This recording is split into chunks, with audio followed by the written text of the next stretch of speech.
एक चीज समझ लीजिए कि संघ का किसी भी स्वतंत्रता संग्राम आंदोलन में कहीं भी कोई योगदान नहीं रहा। एक झूठ को गढ़ते रहो, उसको किस्सा सुनाते रहो और किस्सा सुना के उस पर जो है लोगों से ताली बजवाते रहो। यही जादूगर करता है, यही मोदी जी करते हैं। संघ का अतीत बताता है कि ये देश की पीठ में हमेशा छुरा घोंपते रहे। लेकिन संघ के अंदर एक चुल उठती है कि वो कहते हैं कि हम सबसे बड़े स्वतंत्रता संग्राम सेनानी हैं, हम सबसे बड़े जो है भारत माता के भक्त हैं और हम सबसे बड़े देशभक्त हैं। दोस्तों आदाब है, मैं नीस अहमद खान हिंद वॉइस से आपसे मुखातिब हूँ। मेरे साथ हैं रविंदर कुमार जी। रविंदर कुमार जी की तारीफ क्या करूँ, हमारे तो मित्र रहे हैं, बहुत पुराने 40 साल से दोस्त मित्र हैं। लेकिन अभी एक इन्होंने रहस्य उद्घाटन किया था कि संघ के पास और बीजेपी के पास और मोदी जी के पास नारे कहाँ से आते हैं। इन्होंने बाकायदा एक किताब का जिक्र किया, किताब को दिखाया भी, और उसके बाद इतना उसका हंगामा चल रहा है कि दिग्विजय सिंह से लेके कई लोगों ने, कई पत्रकारों ने उसको रीट्वीट करके उसको फैलाया कि देखिए यहाँ से ही आता है, ये नारा 100 साल पहले आ गया था जो अब मोदी जी दे रहे हैं, ये आ रहा है, ये आ रहा है, ये आ रहा है, ये सारी चीज़ें। तो अब इसका मैं हम लोग हिंद वॉइस आपका आभार प्रकट करता है कि ये चीज़ हुई। और अब आप देखिए कि मोदी जी बांग्लादेश गए थे, वहाँ पे सोमा वो था मुजीबुर रहमान का, तो उसमें उन्होंने भाषण दिया कि जब बांग्लादेश की लड़ाई हुई थी, बांग्लादेश की, तो उसमें वो जेल गए थे, सत्याग्रह किया था। अभी सत्याग्रह वालों को क्या कह रहे थे, सत्याग्रही इन्होंने एक लफ्ज़ निकाला था, वो उसमें वो जेल गए थे और जेल में वो रहे काफ़ी दिनों, उसके बाद छोड़ा गया। मैं भी उस ज़माने में पढ़ा करता था, शायद BA वगैरह में था, तो जब ये वार हुई तो वार तो हिंदुस्तान और पाकिस्तान की हो रही थी। हिंदुस्तान में तो हम लोग भी जुलूस लेके निकलते थे, तो उसमें हिंदुस्तान जिंदाबाद, पाकिस्तान मुर्दाबाद, बांग्लादेश कहीं से कहीं तक नाम नहीं था। तो बांग्लादेश की लड़ाई में कैसे गए, और उसमें अगर कोई सत्याग्रह करता तो उसे जेल तो दी नहीं जाती, तो उसको अप्रिशिएट किया जाता था कि पाकिस्तान के खिलाफ, क्योंकि इंदिरा गांधी वो लड़ाई लड़ रही थी। तो ये आखिर इतना बड़ा झूठ जो कि अभी हाल का है, तो कैसे भूल गए मोदी जी कि मैं भी उसमें जुड़ गया था। देखिए, एक चीज़ समझ लीजिए कि संघ का किसी भी स्वतंत्रता संग्राम आंदोलन में कहीं भी कोई योगदान नहीं रहा। हिंदुस्तान की आज़ादी की लड़ाई के बारे में सब जानते हैं कि संघ का कोई उसमें योगदान नहीं था। एक हिंदुस्तान में 1962 में गोवा का मुक्ति संग्राम चला था, उसमें भी संघ के लोगों का कोई हाथ नहीं था। डॉक्टर राम मनोहर लोहिया और सोशलिस्ट लोगों ने वो किया। दादरा नागर और हवेली, उसको जो यूनियन टेरिटरी जो हैं उनको मुक्त कराने में, या पौंडीचेरी को मुक्त कराने में, या और जगह जो हमारी ऑल जो अंडमान निकोबार वगैरह हैं, इनको मुक्त कराने में संघ का कोई योगदान नहीं रहा। लेकिन संघ के अंदर एक चुल उठती है कि वो कहते हैं कि हम सबसे बड़े स्वतंत्रता संग्राम सेनानी हैं, हम सबसे बड़े जो है भारत माता के भक्त हैं और हम सबसे बड़े देशभक्त हैं। यानी आज के समय में अगर देशभक्त होने का जो सर्टिफिकेट अगर कोई संस्था खूब बांटती है तो वो संघ है। जबकि संघ का अतीत बताता है कि ये देश की पीठ में हमेशा छुरा घोंपते रहे। अब मोदी जी के जिस भाषण की आप बात कर रहे हैं कि बांग्लादेश में ढाका में जाकर उन्होंने कहा कि जब मैं 20-22 साल का था, मैंने बांग्लादेश की आज़ादी के दिनों में सत्याग्रह किया और मैं उसमें जेल गया। अब इसमें पहला शब्द जो आता है वो आता है कि मोदी जी ने कहा हम सत्याग्रह किया। अब सत्याग्रह क्या है? सत्याग्रह की इजाज़त जो है वो महात्मा गांधी ने की थी और वो कहते थे सत्य के लिए आग्रह करना, सत्य के लिए अहिंसक आग्रह। ये गांधी जी का जो पूरा दर्शन है वो स्वतंत्रता संग्राम की आज़ादी में है। अब संघ के लोग कह रहे हैं जी हमने सत्याग्रह किया, यानी आप समझिए संघ जो हमेशा झूठ की फैक्ट्री चलाता है। जैसे कि कहते हैं कि आग और पानी का कोई मेल नहीं हो सकता, तो झूठ और सच का कोई मेल नहीं हो सकता। झूठ जो है अगर सच के साथ मिलेगा तो वो जो है झूठ की जो है मौत हो जाएगी, क्योंकि आग में अगर पानी डालेंगे तो आग बुझ जाएगी। तो इसलिए संघ के लोगों को हमेशा एक मन में इच्छा रहती है कि हम उंगली कटाकर जो है शहीद बन जाए, कहीं से कोई रेफरेंस ढूंढना है। आप देखेंगे कहीं पर भी हिंदुस्तान में बाढ़ आती है, कहीं पर भी अकाल पड़ता है, कहीं भी कोई प्राकृतिक आपदा होती है, तो संघ के सदस्य क्या करते हैं, निक्कर पहनेंगे अपनी चौड़े वाली और अपनी ऊपर की वो शर्ट पहनेंगे और काली टोपी लगाएंगे, ड्रेस पहन के जो है वो कहते हैं जी देखो हमने यहाँ राहत काम किया। अब आप देखिए सड़क पर अगर एक्सीडेंट हो जाए तो जैसे ही एक्सीडेंट होता है मैं या आप जो भी देखेगा उसे भागेगा, ये नहीं करेगा कि घर जाके वो जो है अपनी पहले चौड़ी निक्कर वाली, चौड़ी पांचे वाली जो है निक्कर पहने, फिर अपनी शर्ट पहने, फिर अपने काले टोपी लगाए, फिर जूते पहने, फिर ध्वज प्रणाम की मुद्रा में आके कह दिया हमने जो है एक्सीडेंट वाले को बचाया। तो संघ का जो पूरा चरित्र है वो झूठ बोलने का है। तो इसलिए मोदी जी ने जो कहा, मोदी जी कहते मैंने आंदोलन किया तब भी मैं मान लेता, लेकिन वो कह रहे मैंने सत्याग्रह किया, सत्य के लिए आग्रह किया। और दूसरी बात, मोदी जी उन्होंने जीवन में कोई आंदोलन ही नहीं किया, इसीलिए तो संसद में उन्होंने कहा कि लोग जो आंदोलन करते हैं वो आंदोलन जीवी हैं। और मोदी जी अपने बारे में खुद कहते हैं कि मैंने 35 साल भिक्षा मांगकर खाया, तो वो परजीवी थे 35 साल। तो वो संघ में रहते हुए आंदोलन करने वाले लोगों को कहते हैं कि ये आंदोलन जीवी हैं और परजीवी हैं। तो इसलिए मोदी जी का जो पूरा दर्शन है और मोदी जी का जो भाषण है, दोनों में 36 का आंकड़ा है। और आप देखेंगे कि 36 के आंकड़े की वजह से मोदी जी ने पासिंग रेफरेंस तो डाल दिया, और ये एक 22 साल की उम्र में है। यानी जिस आदमी को नहीं पता, औरत को पहला इश्क और आदमी को पहली जेल यात्रा हमेशा याद रहती है, कभी नहीं भूलेगा। लेकिन मोदी जी डेट नहीं बता सकते, कालखंड नहीं बता सकते, ये नहीं बता सकते मैं कौन सी जेल में गया, क्योंकि तिहाड़ जेल की कौन सी जेल नंबर में गया ये नहीं बता सकते, 13 जेलें हैं वहाँ।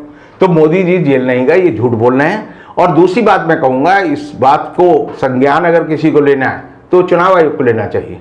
जब आदमी आज के समय में अपना इलेक्शन का नॉमिनेशन पेपर भरता है तो उसमें उसे डिक्लेरेशन देनी पड़ती है कि मेरे ऊपर कितने क्रिमिनल केस हैं, मैं कब कब जेल गया। तो मोदी जी के बारे में आप देखिए कि जब 2014 के लोकसभा के चुनाव थे, उससे पहले उन्होंने कभी घोषित नहीं किया कि जसोदा बहन जो है मेरी जो है धर्मपत्नी थी।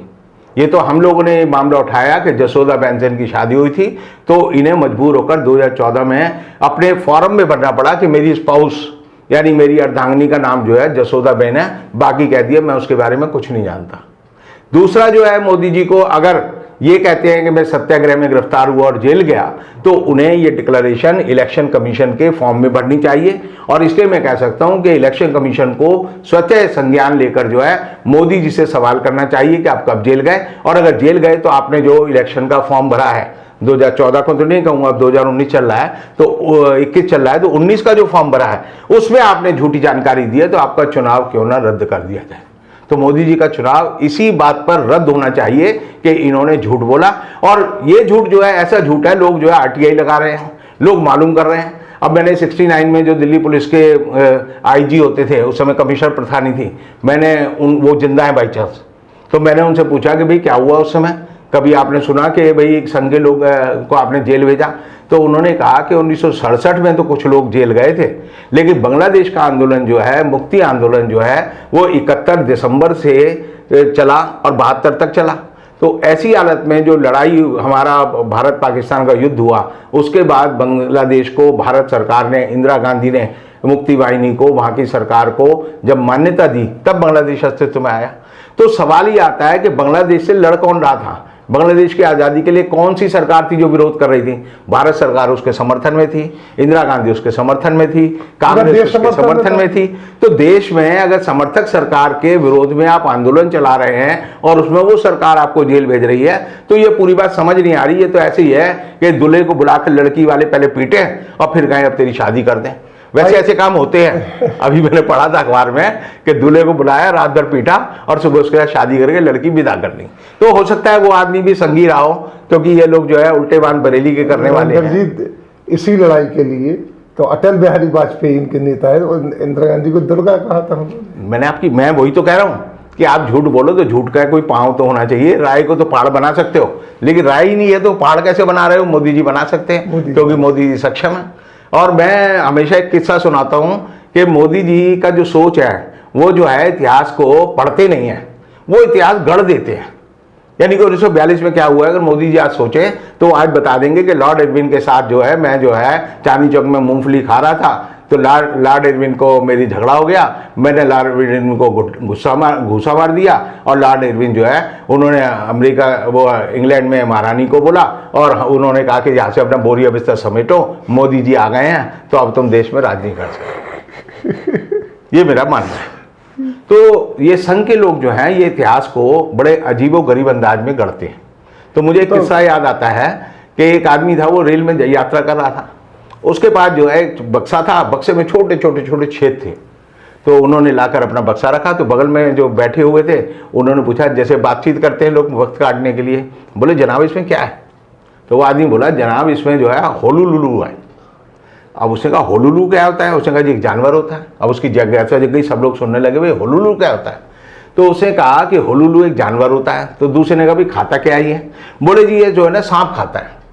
तो तीसरे ने कहा भाई कितने सांप खा जाता है एक दिन में? बोले जी ये कम से कम 10-20 हज़ार सांप खा जाता है। 10-20 हज़ार सांप खा जाता है। अब वो चौथा आदमी बोला जी 10-20 हज़ार सांप अब लाते कहाँ से हो? कहते कुछ नहीं, मैं सपने देखता रहता हूँ, तो मेरी जैसे दिवा सपने देखता हूँ, तो जैसे कोई सांप उसमें घूमते हुए आते हैं तो मैं उन्हें पकड़ के जो है इसको खिला देता हूँ। अब वो आदमी बड़ा हैरान हुआ। पहले वाले ने कहा भाई वो सांप जो आते हैं, वो इतने सारे सांप तो जो आप कह रहे हो तो सब कल्पना में है, आपने सपना देखा कल्पना है, तो कल्पना में जो सांप देख रहे हो वो बेचारा ये कैसे खाएगा? बोला ये भी तो कल्पना ही है। तो यानी एक झूठ को गढ़ते रहो, उसको किस्सा सुनाते रहो, और किस्सा सुना के उस पर जो है लोगों से ताली बजवाते रहो। यही जादूगर करता है, यही मोदी जी करते हैं। और ऐसे में मैं जब मोदी जी का भाषण सुन रहा था तो मुझे ग्रीक कहावत याद आई कि भाषण बड़ा दिलचस्प था, it was very charming speech, लेकिन जो बोल रहा था वो झूठा था। यानी भाषण बड़ा अच्छा था लेकिन बोलने वाला झूठा था। तो आप समझ लीजिए भाषण का लुबो-लुभाव ये है कि मोदी जी झूठ वैसे देश में बोलते थे। पहली बार उन्होंने कोशिश की कि अंतर्राष्ट्रीय जगत में, एक अंतर्राष्ट्रीय मंच पर वो झूठ बोले, और झूठ बोलने में वो नाकामयाब रहे। और मैं कहूँगा कि भारत के प्रधानमंत्री ने अगर ऐसा झूठ बोला है तो इससे देश की पूरी दुनिया में छवि खराब होती है। वैसे तो वो जहाँ से आए हैं निकल के RSS से, तो वो तो आपसे बात हो रही थी, बांग्लादेश की लड़ाई में उन्होंने हिस्सा लिया था। वो कहते हैं मुक्ति वाहिनी में हमारे आदमी थे। देखो जी ये झूठ फैलाते हैं, कहते हैं जी 1962 की लड़ाई में भी हमने चीन में लड़ा था और नेहरू जी ने हमें सर्टिफिकेट दिया था। गांधी जी के बारे में भी कहते हैं गांधी जी ने संघ की प्रशंसा की थी, चाहे किसी भी बारे में की हो। तो कई बार होता है कि एक बार एक आदमी सड़क पे जा रहा था तो अपने दोस्त से बोला कि आज मेरी जो है देश के गृहमंत्री से बात हुई। उसने देश के गृहमंत्री से बात हुई, क्या हुआ? कहते मैं अपनी साइकिल पे जा रहा था, गृहमंत्री की गाड़ी सामने से आ रही थी, तो मैंने साइकिल जो है घबरा गया मैं देख के, तो मैंने साइकिल सड़क पे रोक ली। तो गृहमंत्री ने अपना मुंह कार से निकाला और बोले उल्लू के पट्टे, दिखाई नहीं देता ये सड़क पे चलने का तरीका है। तो ये लोग जो है जिसको गाली समझते हैं, हम लोग अपमान समझते हैं, उसको भी तमगा समझकर जो है पहन लेते हैं और लोगों को बताते हैं कि हमने बड़ा महान काम किया है। और इसीलिए जो है संघ जो है, आपको मैं हमेशा कहता हूँ इंदिरा गांधी सही कहती थी, नेहरू जी सही कहते थे, सरदार पटेल सही कहते थे कि ये जो है झूठ की फैक्ट्री है, अफवाहें फैलाती है, घृणा फैलाती है। और आज भी ये जो है उसी मिशन में भारत सरकार के तमगे के, भारत सरकार की छतरी को लेकर जो है झूठ फैलाने में लगे हैं और झूठ देश में बेच रहे हैं। बहुत बहुत शुक्रिया आपका। आपने एक भाषण के बारे में बताया जो हमारे माननीय प्रधानमंत्री मोदी जी ने, वैसे तो कई भाषण उन्होंने दिए हुए हैं, लेकिन इंटरनेशनल मंच पे पहला भाषण दिया। और ऐसा भाषण है कि जो लोगों की नज़र के सामने जाए। लड़ाई आपने देखी, हमने देखी, बांग्लादेश की जो बनते हुए बांग्लादेश को हम लोगों ने देखा है। यहाँ तक कि मैं तो एक बार शेख हसीना को भी देखा, ये पूसा रोड पे ही रहती थी, जब वहाँ से भगाए गए थे लोग सारे मुजीबुर रहमान फैमिली का। तो इतना सब लोग प्रत्यक्ष नहीं, भारत का पूरा दखल रहा है। मैं आपको एक घटना बताना चाहूँगा। जब शेख मुजीबुर रहमान को 15 अगस्त के अगले दिन जो है बांग्लादेश में भाषण देना था वहाँ के मैदान में, तो हिंदुस्तान की रॉ को पता था। और तब जो है इंदिरा गांधी ने एक हेलीकॉप्टर रॉ के अफसरों के साथ भेजा था कि हम आपको और आपके परिवार को एयरलिफ्ट करने के लिए तैयार हैं, आप इस जहाज में बैठो और हिंदुस्तान आ जाओ सुरक्षित। तो तब जो है रॉ के लोग जब वहाँ पहुँचे ढाका और उन्होंने उनके घर जाकर ये बात कही, तो शेख मुजीबुर रहमान ने रॉ के लोगों को कहा कि मैं अपनी ज़मीन पर मरना पसंद करूँगा, कायरों की तरह भागूंगा नहीं, और भागे नहीं। और वो नहीं भागे, इसीलिए वो राष्ट्रपिता कहलाए मांग के, और इसीलिए आज उनकी बेटी जो है राज कर रही है। ये बात भी जो है इंदिरा गांधी रॉ के जो अंदर के दस्तावेज है उनमें लिखी हुई है, मैंने खुद पढ़ी है। तो बहुत बहुत शुक्रिया आपका। इसके साथ ही आगे चलते हैं। रविंद्र कुमार जी से मुलाकात होगी हमारे चैनल पे, तब तक के लिए दीजिए हमें इजाज़त।